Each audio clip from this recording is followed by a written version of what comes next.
राजस्थान के जालौर में हुआ बेहद दर्दनाक हादसा। हाई वोल्टेज तार की चपेट में आई यात्री बस, 6 लोगों की मौत। हाई वोल्टेज तार की चपेट में आते ही बस में लगी आग, 17 यात्री गंभीर रूप से घायल। सभी घायल यात्रियों को भेजा गया अस्पताल। ब्यावर से मंडोली जा रही थी बस, रास्ता भटक गई, पहुंचे एक गांव में जिस दौरान हुआ हादसा। ब्यावर के लिए निकली थी बस, रास्ता भटकने के कारण गांव में आ गई। तो गांव में 11 की जो लाइन जा रही थी उसके टच होने के कारण ठीक है आग लग गई। अलीगढ़ में कुत्ते को लेकर हुए विवाद में 2 गुटों में मारपीट, कई लोग घायल। टीएमसी सांसद कल्याण बनर्जी का फिर विवादित बयान, जय श्री राम के नारे लगाने से जोड़ा विवाद। टीएमसी सांसद कल्याण बनर्जी ने अपने विवादित बयान में कहा, जय श्री राम का नारा लगाने वाले बीजेपी के लोग ही करते रहे।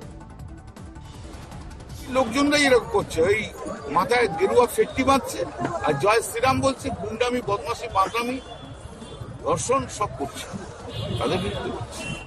कल्याण बनर्जी ने किया सवाल, बलात्कारी पुजारियों और धर्म गुरुओं के खिलाफ बीजेपी क्यों नहीं करती प्रदर्शन, उन्हें क्यों नहीं दिखाती काले झंडे। कल्याण बनर्जी ने आगे कहा, बीजेपी रेप आरोपी धर्म गुरुओं का इसलिए विरोध नहीं करती क्योंकि वो बीजेपी से ही जुड़े हैं।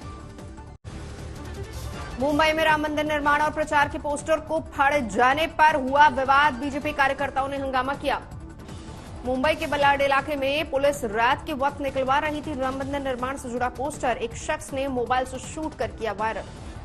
राम मंदिर निर्माण का पोस्टर हटाने का वीडियो वायरल होते ही मलबनी थाने पहुंचे बीजेपी नेता विनोद चल्लार, समर्थकों ने थाने में लगाया जय श्री राम का नारा।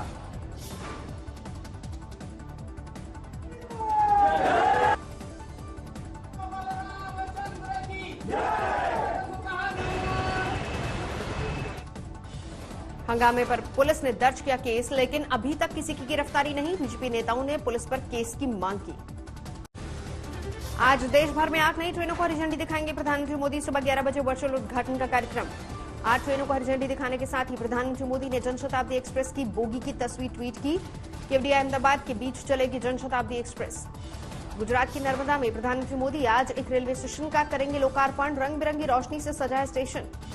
नर्मदा में रेलवे स्टेशन पर रंगीन रोशनी के बीच लगाया गया सरदार पटेल का विशाल स्टैचू। यूपी के गाजीपुर में एमएलसी उम्मीदवार नहीं बनाए जाने से बीजेपी नेता प्रभुनाथ चौहान नाराज, सभी अहम पदों से इस्तीफा दिया। दिल्ली वासियों को रात को करना पड़ा घने कोहरे का सामना, हुई परेशानी, लेकिन सुबह होते ही छट गया कोहरा। दिल्ली में इंडिया गेट अक्षरधाम इलाके में कोहरे से बढ़ी मुसीबत, कम विजिबिलिटी से आई परेशानी। दिल्ली के गाजीपुर इलाके में रात के कोहरे का कहर, राहगीरों को हुई दिक्कत। दिल्ली से सटे नोएडा में भी कोहरे का संकट, कई जगहों पर जीरो विजिबिलिटी से हालात गंभीर। नोएडा में ग्रेटर नोएडा एक्सप्रेसवे पर रात में ही छाया घना कोहरा, राहगीरों को आई मुसीबत। ग्रेटर नोएडा एक्सप्रेसवे पर पुलिस की दिखी संवेदनशीलता, सर-सवेत रात में राहगीरों को कोहरे से किया आगाह। गाड़ी धीरे धीरे जाना, लेकिन मतलब कोहरा बहुत घना है। आगे फैसिलिटी है, उस पर रुक लो, सिवा दावा है उस पर रुक जाओ। मौसम विभाग के मुताबिक दिल्ली के साथ ही चंडीगढ़, पंजाब, यूपी, बिहार, असम और मेघालय को अभी करना होगा घने कोहरे का सामना। श्रीनगर में बर्फबारी के दौरान एक डिलीवरी बॉय के साहस और संवेदनशीलता की तस्वीर सामने आई। गाड़ियों से सफर संभव नहीं होने पर घोड़े से लोगों को पहुंचाई जरूरी सामान की supply. Delivery boy Siraj Ali Khan ने बर्फ से पटे इलाके में घोड़े से घर घर जाकर दवा और बच्चों के खाने पीने का इंतजाम किया। स्विट्जरलैंड के ज्यूरिच में जोरदार बर्फबारी से हर तरफ दिखी सफेद चादर, पेड़ों पर दिखी बर्फीली झालरें, बर्फ का भार न सह पाने से टूटी कई टहनियां। ज्यूरिच में हर तरफ बर्फ ही बर्फ, सड़कों पर जमी मोटी बर्फ की परत से फंसे वाहन। बर्फ से ढके ज्यूरिच में जुटे सैलानी, परिंदे भी मस्ती करते नजर आए।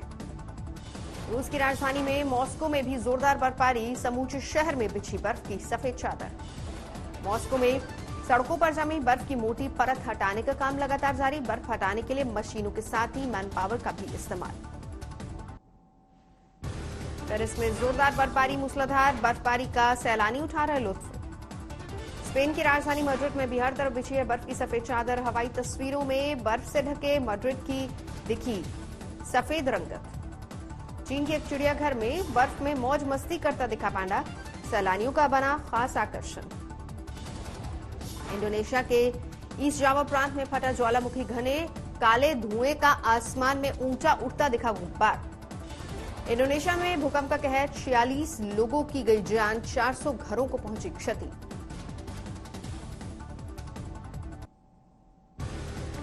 देश में कल से कोरोना के खिलाफ शुरू हुआ महाअभियान। प्रधानमंत्री नरेंद्र मोदी ने टीकाकरण कार्यक्रम की शुरुआत की। दिल्ली, यूपी, पंजाब, बिहार समेत देश भर के करीब 3000 केंद्रों पर टीकाकरण। पहले दिन टारगेट नहीं हो सका पूरा, करीब 2 लाख लोगों को ही लग सका टीका। वैक्सीनेशन पर स्वास्थ्य मंत्रालय ने जारी किया है डेटा। पहले दिन बिहार में 16,401 लोगों को लगा टीका, तो यूपी में 15,975 लोगों ने लिया वैक्सीन। दिल्ली में लगा 3403 लोगों को वैक्सीनेशन। गुजरात में 8557 लोगों का टीकाकरण। पहले चरण के टीकाकरण के लिए सरकार ने रखा लक्ष्य, करीब 3 करोड़ लोगों का होगा टीकाकरण। नोएडा में बीजेपी सांसद डॉक्टर महेश शर्मा ने कोरोना का टीका लिया। कैलाश अस्पताल में वैक्सीनेशन का हुआ कार्यक्रम। गुरुग्राम के मेदांता अस्पताल में भी टीकाकरण अभियान। अस्पताल के चेयरमैन और मैनेजिंग डायरेक्टर नरेश त्रेहन ने खुद को लगवाया वैक्सीन। महाराष्ट्र में पहले दिन करीब 51,000 लोगों को लगाया गया टीका। मुंबई के बीकेसी में सीएम उद्धव ठाकरे ने टीकाकरण अभियान का जायजा लिया। इस बीच मुंबई में 24 घंटे में सामने आए कोरोना के 571 नए मामले, 700 मरीज हुए ठीक। यूपी में सीएम योगी आदित्यनाथ ने लखनऊ के बलरामपुर अस्पताल में वैक्सीनेशन का लिया जायजा। प्रधानमंत्री मोदी को धन्यवाद दिया।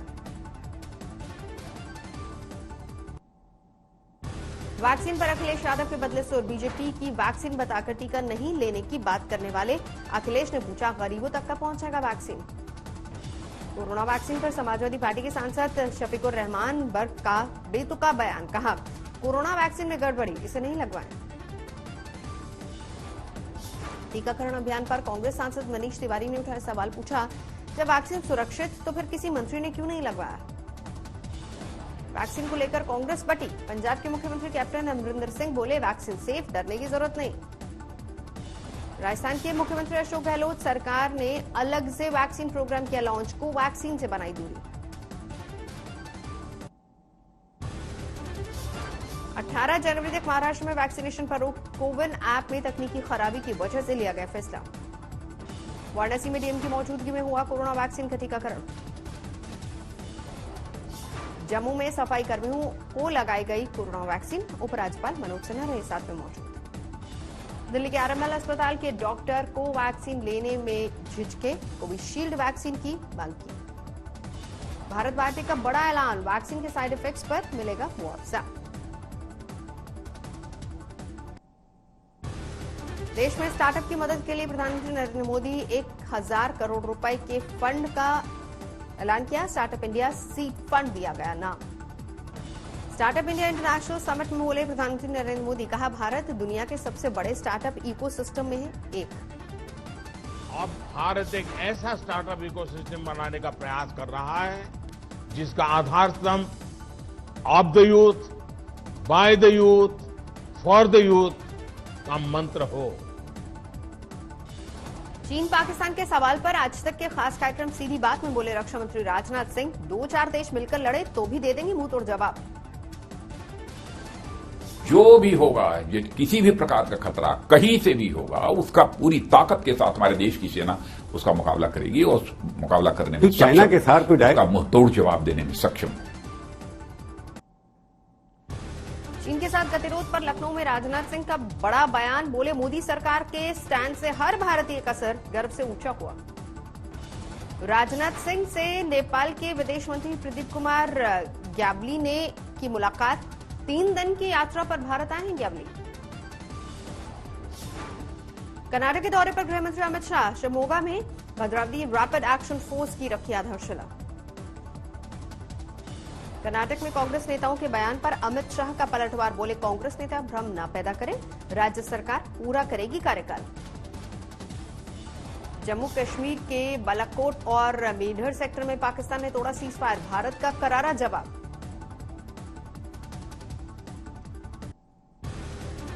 क्रिकेटर हार्दिक पांड्या के पिता का निधन, हार्ट अटैक से हुई मौत।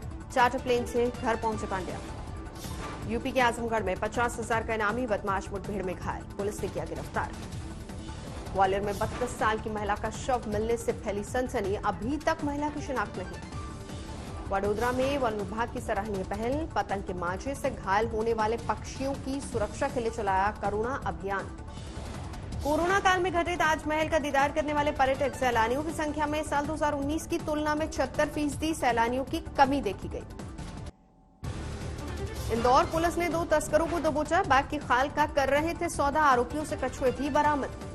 मुरादाबाद में राम मंदिर निर्माण के लिए अवैध रूप से चंदा जुटाने के आरोप में केस दर्ज, श्री राम मंदिर निधि समर्पण समिति ने की थी शिकायत। ग्रेटर नोएडा में पुलिस ने मुठभेड़ के दौरान 2 बदमाशों को दबोचा, पेट्रोल पंप पर 8 लाख की लूट के 7 आरोपी फरार। वाराणसी में एक लेखपाल पर लगा लड़की से रेप की कोशिश का आरोप, पुलिस ने गिरफ्तार किया। बर्ड फ्लू के बढ़ते खौफ के बीच रामनगर में बढ़ती जा रही चौकसी, साइबेरियन पक्षियों की ड्रोन से हो रही निगरानी।